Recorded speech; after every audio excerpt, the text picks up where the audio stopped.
If you could send one message to the president, what would it be? Quit. What's the main purpose of you guys being here today? Just outrage of what's happening in this country. I've been a MAGA supporter from the very beginning. I believed in him.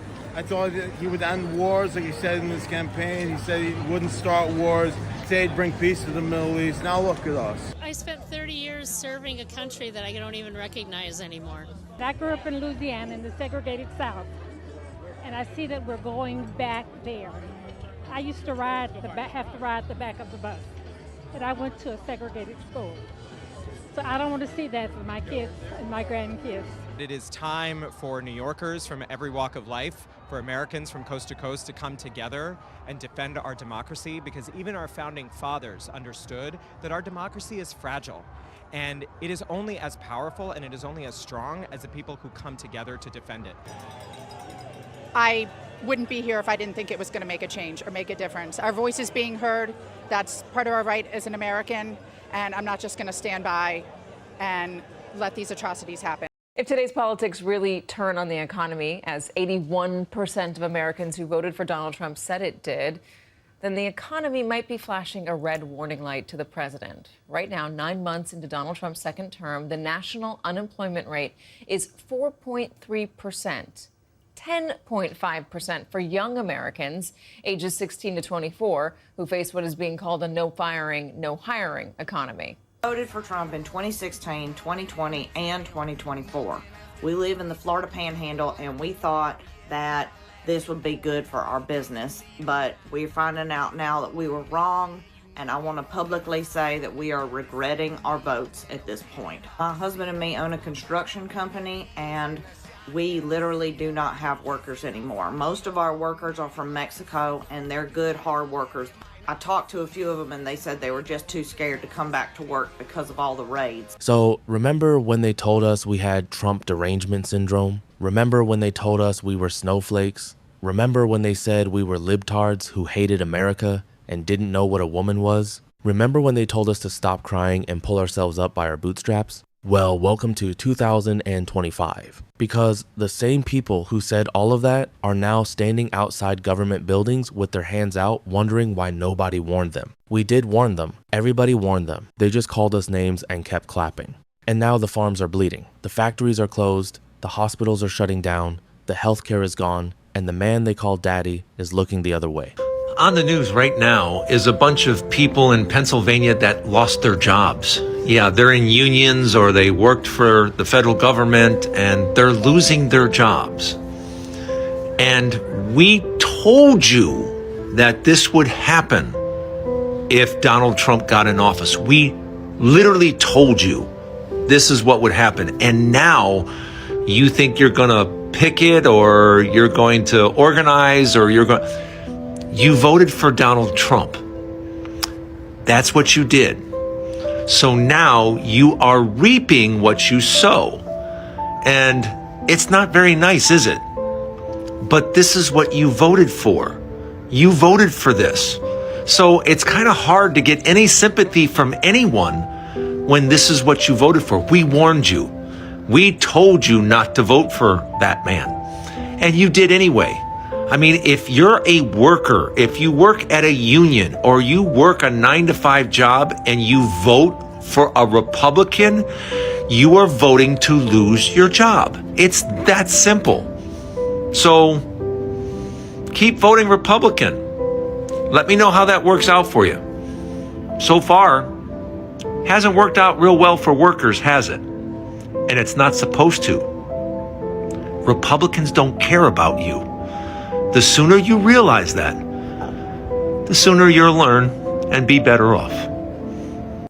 I voted for Donald Trump, and I am so sorry. Oh, no, I did not. I did not vote for Donald Trump, but I've been seeing these videos all over my For You page. There are so many people coming out of the woodwork now saying that they voted for Trump and that they have now realized their grave mistake. And I personally, I'm grateful to hear that people are absorbing the reality of what's happening around us and that they have the emotional intelligence and wherewithal to be able to examine their decisions and to be able to see the error of their ways. I'm seeing more and more people online saying, well, I voted for Trump, but I didn't vote to lose my job, and I didn't vote for a global trade war, and I didn't vote for Elon Musk to run amok in the government, slashing agencies and cutting jobs, and I didn't vote to see America's allies cast aside. You were perfectly happy to see all that happen as long as it didn't happen to you. And now that the leopard is eating your face, suddenly you've changed your tune. Well, you get no sympathy from me. You voted for that. You wanted that. So you sit back and enjoy the fruits of your labor. I don't care what happens to you. I just want you to feel the pain that you brought on yourself, because that is the only way you can learn. I voted for Trump, but I didn't vote for a trade war. I didn't vote for Elon Musk gutting government agencies. I didn't vote to lose my job. Trump told you every single thing he was going to do. He said it at rallies. He said it in interviews. He said it on Truth Social. He put it in writing. He screamed it into microphones for years. Tariffs on day one. Elon Musk cutting government. America first, meaning everybody else last. You didn't miss the warning signs. You ignored them because you thought all of it was going to land on somebody else. On the immigrants, on the minorities, on the liberals, on the people you didn't like. So we're going to make sure that all of the right-wing people who are mocking this dead woman get fired from their jobs too, right? Right? That's what's going to happen? All of you institutions that fired people for mocking Charlie Kirk. All of the right-wingers that are now online mocking Renee Good. They're gonna be fired tomorrow morning, right? Please show me where people are laughing and mimicking what happened to this woman. Please show me where people are breaking out into song and dance over her losing her life. And in your brain, doing those things, which is what countless people on the left did after Charlie Kirk was unalived, it's the same as people saying if you get in the way of federal agents and block their operations and use your vehicle as a weapon against them, bad things will happen. In your brain, those are exactly the same things. And in your brain, if somebody contacts somebody's employer who's saying, don't mess with federal agents or you're going to get in trouble, their employer's going to be like, yeah, I can't have people like that working here. Okay. So I just lost my job. If it looks like I've been crying, it's because I have been. I worked as a domestic violence advocate at a shelter here in Arkansas. And we found out last night that only 6 DV shelters in the entire state received federal funding, and we were not one of them. So I just got back from a meeting where we learned that our entire staff is getting laid off. And there are 25 other shelters across the state having the exact same meeting, having to let all of their staff go. This means that there will be hundreds of domestic violence advocates across the state, if not thousands across the country, because I doubt this is only happening in Arkansas, who will officially be unemployed as of October 1st, which, ironically, is the first day of Domestic Violence Awareness Month. Not only am I personally devastated to be losing my job and my amazing friends that I work with, but this is going to be absolutely catastrophic for victims of domestic violence across the country. I am not being dramatic when I say that people will lose their lives because of this decision, predominantly women and children. Like, we've known this was a possibility all year. Like, the state knew. We have been begging our state legislators for help. We've been begging the governor, our coalition. We've been begging our federal congresspeople. It's not like nobody knew this was something that could happen, and they just let it. They didn't do anything. I don't know what's going to happen with the shelter. Our director and our manager are going to see how long they can keep the lights on and just run it with the two of them as long as they possibly can. I don't know, y'all. Go register to vote. Go support your local domestic violence shelter, because guarantee they need it right now. And if anyone knows anyone hiring who wants a girl who's smart and pretty and works hard and knows a lot about domestic violence, send them my way. This woman just lost her job as a domestic violence advocate, and she is sitting in her car crying and still telling people to go register to vote and support their local shelters. And I need everybody to understand what kind of person does that, because that is someone who cares more about the people she was serving than about herself in the worst moment of her professional life. And let's be very clear about what just happened here, because I don't want anybody to scroll past this thinking this is just another government cut story. 25 shelters across Arkansas just had the exact same meeting on the exact same day, telling their entire staffs they are unemployed as of October 1st. The first day of Domestic Violence Awareness Month, they cut funding to domestic violence shelters and made it effective on the first day of Domestic Violence Awareness Month. That's not a coincidence. That's not an oversight. That's not collateral damage from necessary budget cuts. A lot of people are losing their jobs. A lot of people ain't making it. A lot of people are suffering, going through hell. A lot of people are getting kicked from SNAP. A lot of people are getting kicked from Medicaid. And a lot of people can't make it on social media. Not to mention, a lot of people are getting kicked out of the creator program. And not to mention, a lot of people can't make it on social media. So it's getting real bad for a lot of people. For those who make it and have, you better stack up, you better save money, you better store some food, because it's really getting rough. It's really getting tight. And a lot of chaos is happening. Not to mention ICE is running around snatching people. A lot of businesses is going out. They're not making money and they can't afford to hire employees, because they can't afford to pay them. So for those who have a home, have your place, have somewhat of money, making it on social media, you better take advantage of it, because a lot of people are falling apart. And the worst part about it all, people do not care. I do. That's what I'm telling you. I know a lot of shit has happened already. Charlie Kirk got assassinated. Jimmy Kimmel's getting fired. We had like 250 U.S. representatives in Israel, of course. But I need you guys to lock in with me, because Arkansas farmers are about to get fucked over. Their farms are about to get scraped up. This administration is trying to bring back sharecropping and the lords and serfs type deal. So my video that I'm about to show you will explain all of it. I need you to share this around. This is literally what's going to happen. This is what they wait for. They wait until your farm is at a deficit, the export market is at a shortage. Like, Arkansas farmers, just in the first quarter of 2025, there's been more bankruptcy filings than all of 2024. This is what they want. This is what this administration wants. So lock in, listen up. This is what they're about to do. I got to keep bringing this up until more people are talking about it. Bear with me. I need you guys to look into Naria Capital that was co-founded by JD Vance, okay? And then look at their connection with Acre Trader, a company startup that they invested in that they skim farmland off of generational farmers. They then create an LLC under that farmland, a limited liability company, so that it mitigates risk to outside assets in case of any legal dispute or action. They then create an REIT fund that allows outside investors to then dump money into that fund and leverage the amount of profit that they're making here.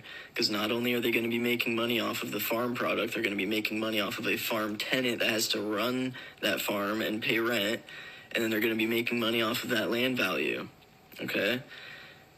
It is also the best hedge against the stock market in their big-ass portfolios, because the stock market does not correlate with the farm market. And they're probably going to get ginormous tax exemptions from that LLC.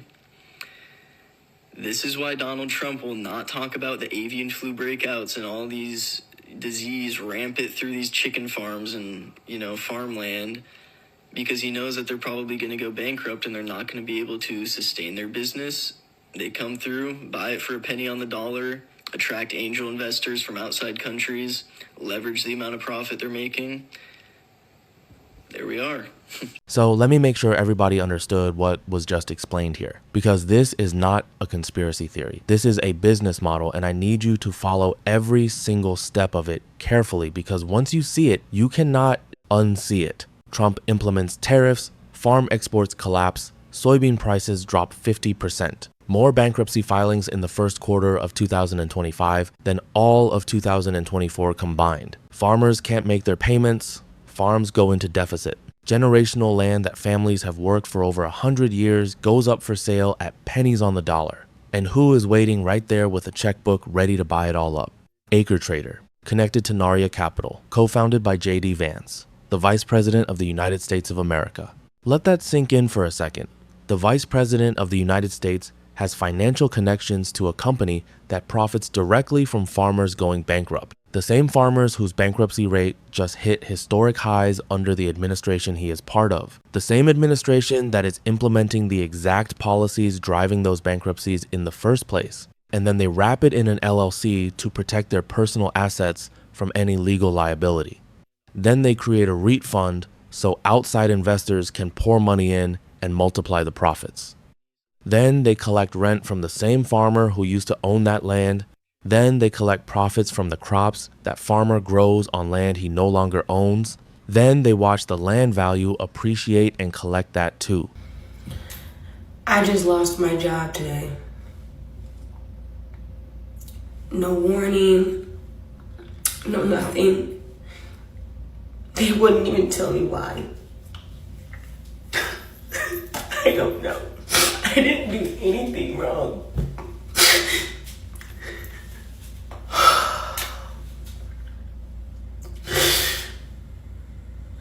I have no savings. I have nothing. I just don't. I got in the exit interview and they said, today's gonna be your last day. My manager, my director was on the call. And then they were like, the decision has already been made, so we really don't have anything to hear from you.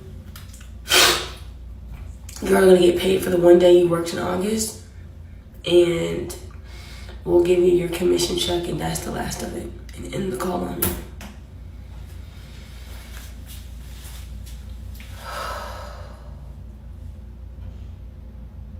I'm low. I'm low. Question for American, not Trump supporters. You must encounter Trump supporters in your day-to-day life. What excuse do they come up with? Is it like, well, I like what he's doing with blank? Like, is it immigration? Well, they're kidnapping people, deporting them to gulags, foreign and domestic. Is it the troops on the streets, which is, that's not good? Is it the economy, which is fucking in the tank? Trade? Because that's clearly not working. What is this? They have to keep supporting him, so they have to tell themselves something. So they have to vocalize that to other people. What the fuck are they saying down there? It's got to be really frustrating. Listening to people family, friends, co-workers. I don't know. I don't know what it's like down there. I've seen like 3 Trump hats here in Toronto. When you do see one here, like, there's a reaction for sure. A lot, booze, a lot of booze. A lot of passive aggressive just staring. But down there, I mean, fuck, they are loud down there. And what the hell do they say? What are they saying? Like, well, I really love what he's doing about what, safety or something? Because it's clear fucking fascism and people are still backing up what he's doing. So what the fuck are they saying to justify their support for these lunatics?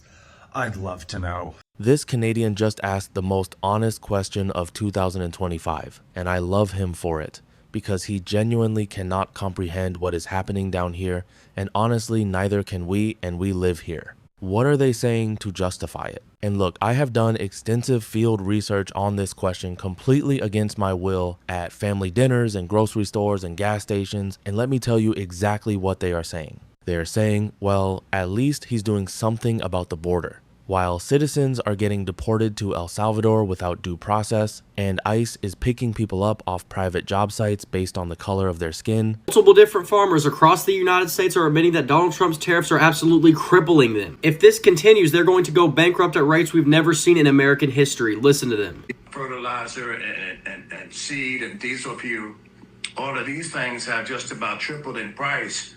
And I'm selling my commodity for the same thing I was in the 80s. I've never seen anything like this.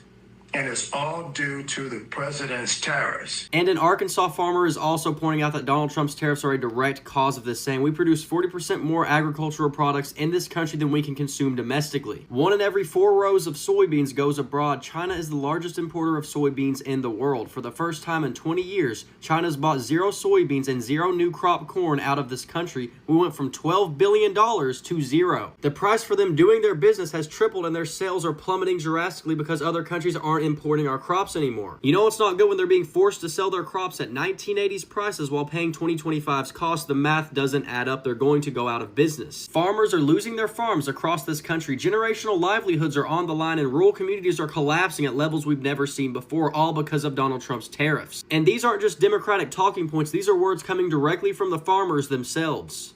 And there's reports now that some farmers have 100% of their workers not showing up, and they're being forced to shut down. In South Texas, they grow grapefruit, they grow oranges, lots of different citrus varieties, leafy greens, onions, potatoes, peppers. So not only are the prices of what we can get going to go up at the grocery store, but also there's going to be massive food waste if there's nobody picking these crops when they're ready to be picked. I hope MAGA likes a diet of strictly processed foods. So let's just sit with everything we covered today, because I think it needs to be said out loud completely and without any sugarcoating. Because the people who need to hear this the most are probably still telling themselves it's going to get better any day now. We watched a domestic violence advocate sit in her car, crying, having just lost her job, along with every single colleague she worked with across 25 shelters in Arkansas alone, telling people to go register to vote in the same breath. Because even in her worst moment, she was still thinking about somebody other than herself. That's who got cut. That's whose funding got eliminated, while billions went to private detention centers and tax cuts for people who will never need a domestic violence shelter in their lives. We watched farmers in Nebraska and Arkansas discover that the trade war they cheered for destroyed the only market that actually mattered for their crops. That China didn't sit around waiting to forgive them. That Brazil was happy to fill the gap. That 70% of them still believed as late as May 2025 that the tariffs were somehow going to benefit them eventually, while the evidence was literally rotting in their fields and the bankruptcy filings were already hitting historic highs in the first quarter of the year. We watched J.D. Vance's financial connections to companies that buy up bankrupt farmland get laid out in plain English for anyone willing to pay attention. We watched the entire business model get explained step by step. Implement tariffs, collapse the export market, wait for the bankruptcies, buy the land for pennies on the dollar, create an LLC, build a REIT fund, collect rent from the farmer who used to own the land, collect profits from the crops, watch the land value grow, call it making America great again. We watched a veteran get dismissed at a town hall with holiday greetings.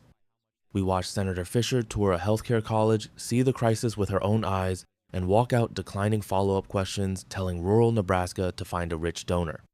We watched 338 hospitals get put on a high risk of closing list, while the people who made that happen called it fiscal responsibility.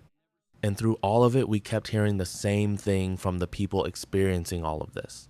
I voted for Trump, but I didn't vote for this. I supported the tariffs, but I didn't think they would hurt me. I wanted immigration enforcement, but I didn't think they would deport citizens. I wanted government cuts, but I didn't think they would cut my hospital, my shelter, my healthcare, my job, my farm. And that right there is the entire story of 2026 Inches, one sentence.